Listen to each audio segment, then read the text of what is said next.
Hey, pull it up, No, man. no, not on this. For this, we need perfect sound. We need a big screen. We need to be comfy. You're right. We need quiet. Have you seen it yet? No, man, I waited for you. You're the best. Thank you. All right, everybody, we're gonna watch the trailer. Shut the fuck up. Shut up. In a world where Hey everyone, this is Steve Hanley, and I'm joined tonight by the beautiful, fantastic, and very lordly Kevin Dunsmore. Oh, stop. You're making me blush. I love doing it.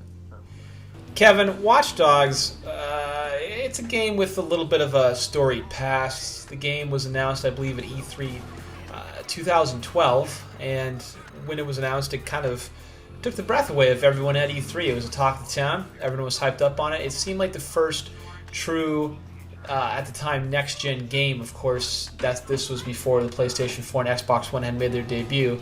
But it was kind of the first game that everyone said, hey, this is what's next in gaming. This is immersive, never-before-seen technology. And it was quite impressive. Of course, as everyone knows, as the game came to fruition, in the next 2 years, it was downgraded quite a lot. There's videos online that compare the original E3 build to what came out, and they're quite different. Everything's just kind of lower res or less feature-centric, just less impressive AI in general. So no matter how good Watch Dogs 1 was, it carried a heavy burden on itself because so many people were just so upset because they were misled by Ubisoft at E3. So the game, even though it got good reviews, it kind of just fell by the wayside. But now 2 years later, Ubisoft is back at it again. Watch Dogs 2 is coming out soon, and it looks to correct some of the issues the first one had. Kevin, you got to play this game quite a bit recently. Tell me, is it closer to what we saw for the original Watch Dogs at E3, or is this kind of following the same footsteps as its predecessor?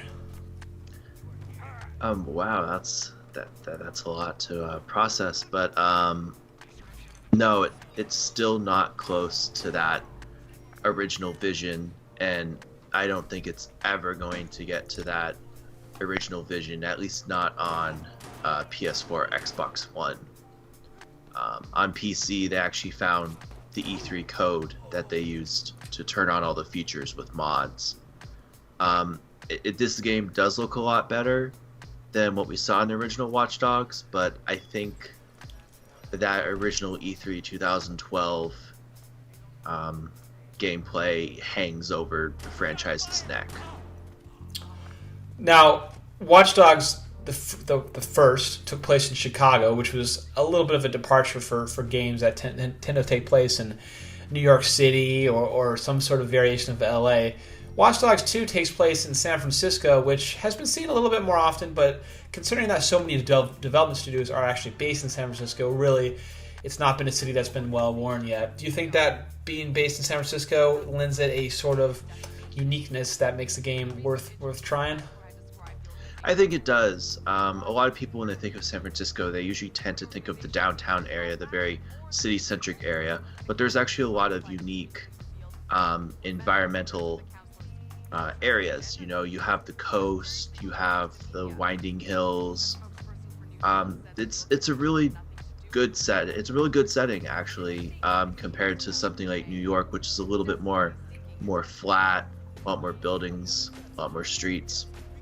It's not a one-to-one replica because obviously the tech on the PS4 and Xbox One just aren't powerful enough to render something that big, but it's actually very, very close.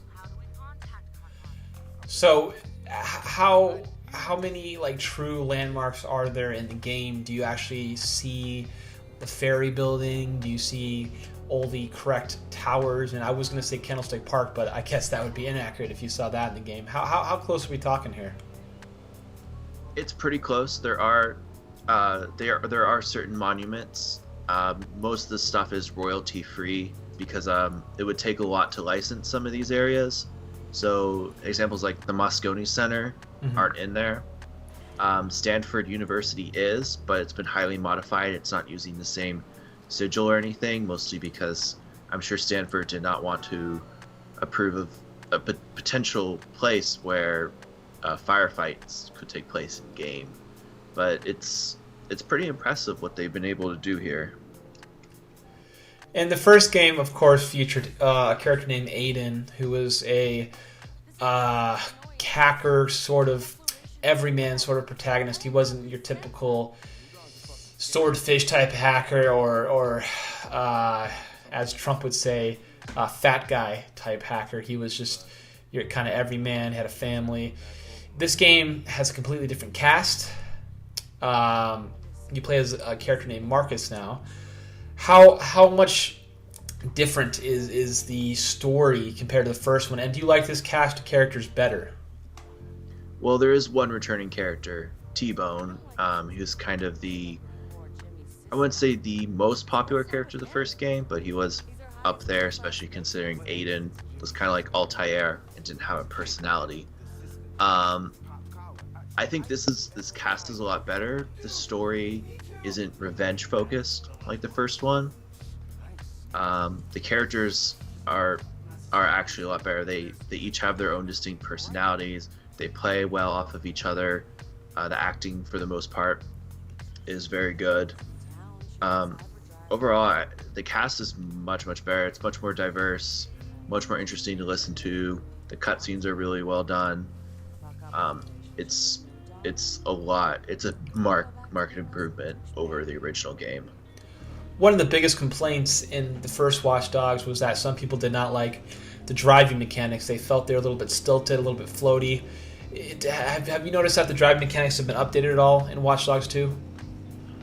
They've been updated. There's still a little bit of jittery. It's a little bit jittery sometimes.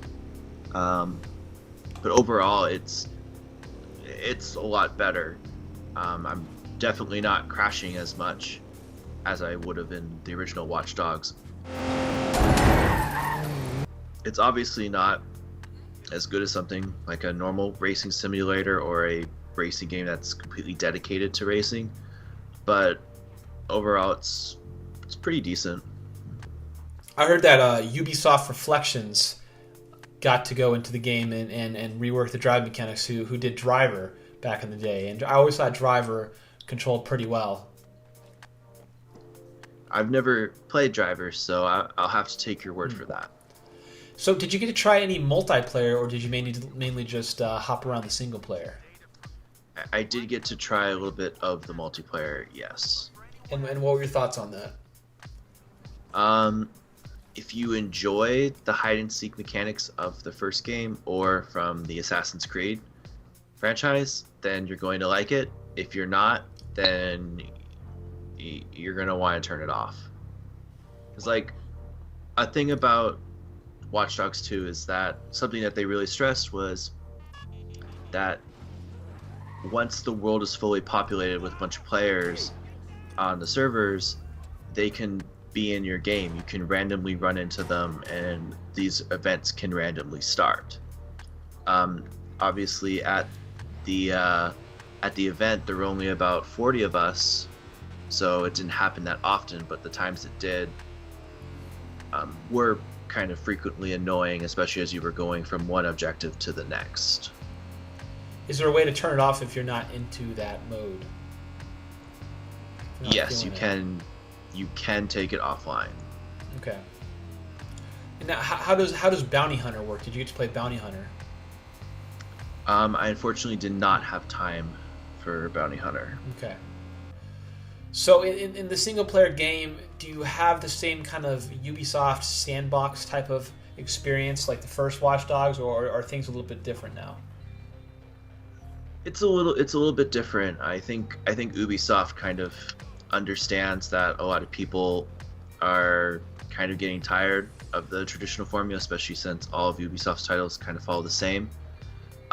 Essentially, the way it's broken up is that you have main operations, which are the main stories, the main campaign missions, and then you have kind of these side operations, which you go out into the world and you can find just by kind of like interacting with different people and kind of finding little spots in the world. So it's a little bit more organic and a little bit more natural than, say, go to the radio tower, activate it, and then all these kind of objectives and side missions pop up. This game introduces 3D printing to be able to make guns. Can you elaborate on how that works? Yeah, so basically at your base of operations, you have a 3D printer. You essentially go there and you spend your in-game resources to basically buy different types of guns. You can also 3D print different types of equipment, such as little drones that you can take out into the world and use to help you complete your objectives. I mean, it's pretty neat mechanic. It basically lets you get what you want without kind of having to go around to all these different kinds of weapon shops. And when you're not using guns, does the parkour mechanics make a big impact on the game?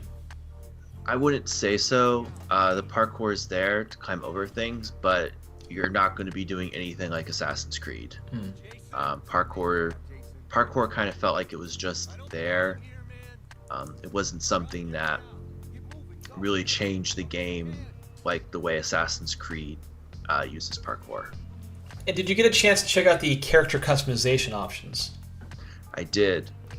Marcus, not only does he have a way better personality than Aiden, he's also completely customizable. There are going to be different shops throughout San Francisco that you can go and get new jackets, new pants, new hats, new sunglasses, new laptop bags. Basically, he's almost a fully customizable character, and that's definitely really cool, especially when you think back to the original Watch Dogs, where Aiden had the same clothes all the time, and you're kind of thinking, why does no one recognize him as the hacker when they see him on like billboards and stuff all the time?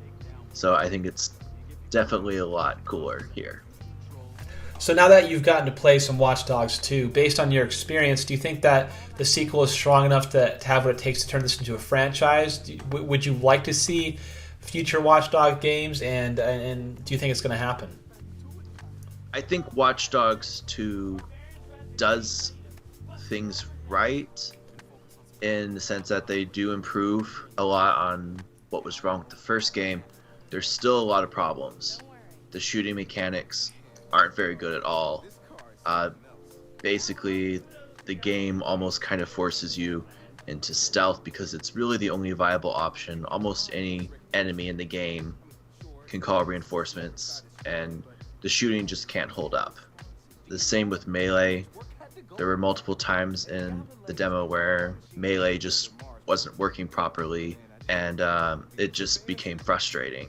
A lot of the gadgets are cool with the drones, but for people who don't want to take a very stealth approach, I think they're going to have a real hard time with this game, which is a disappointment, especially because Ubisoft has worked so hard improving other mechanics in the game, such as driving and such as mission structure.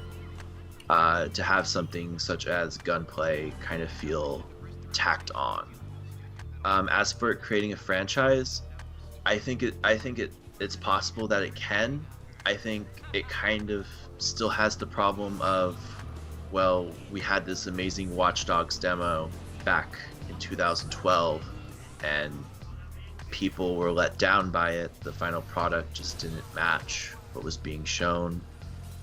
And so I think there might be some hesitation, especially if people are concerned when they think about the Assassin's Creed franchise and what's happened to that over the years. All right, well, we're going to find out in not too long of time, because Watch Dogs 2 will be released for the PlayStation 4, Xbox One on November 15th, 2016, and then 2 weeks later on November 29th for PC. For more about the game, you can check out Kevin's full preview at hardcoregamer.com. But until next time, Kevin, it's been a pleasure talking with you. It's been a pleasure.